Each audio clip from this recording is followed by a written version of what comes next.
Wow so beautiful केमती करा देखिबा हमें पचार दबा केमती लागुची तुम केमती लागुची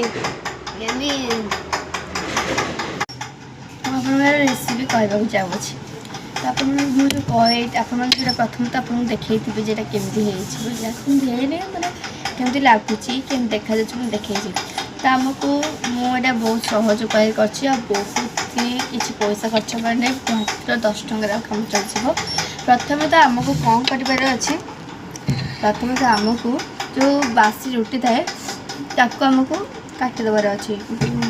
रोल कर कंचे काटिदेवार अच्छे काटि सारा पर आम कौन करना कि समय पानी बुड़ेदेवा किसी समय ना पानी पूरा उठब है मुझे रखी अबाक्या मानने बखरा टाइप रखा कि रखिए मुझे बहुत भल लगे सीधा हो सारापर आम पिज काटिदबा पिज चॉप करके चॉप पिज मानने अधा तो काटिदबा काटि सारापर काटि सारापर तेल गरम करदे गरम कर तेल प्रथम पकड़ रसुण काटिदे पकईदे सी पाचि सारापर पिज पकड़ा पिज पाचि सारापर टमाटो पकड़ा टमाटो पाचि सारापर कंचा लंका पकाब कंचा लंका से जो से मेल्ट हेन अधिक अल्प टिक मेल्ट मानने मीडियम साइज मेल्ट हो गलापर आम कि मसला ऐड करें प्रथम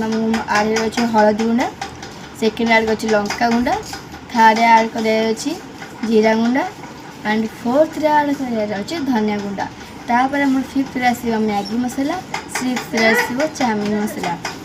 तापर आम तो पकड़ भलसे मिसले बहुत बढ़िया बास्ना आस बहुत बढ़िया कलर भी आसो तापर आम कौन कर सी भलसे हो सारापर मेल्ट सारापर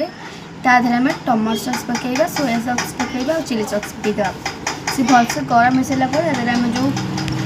काटिके पकईले पकईदे काटिके भलसे पकईदे लास्ट को लुण पकईबेनि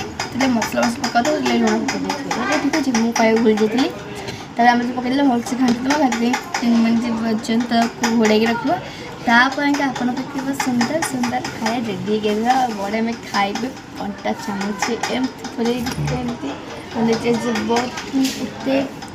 एत टेस्टी कही हेनी मसला टे अधिक तेल ठीक अच्छे तो बाय बाय रही नमस्कार आउ भिडियो देखापी इंटरेस्टिंग भिडियो देखापी सब्सक्राइब कर बाय।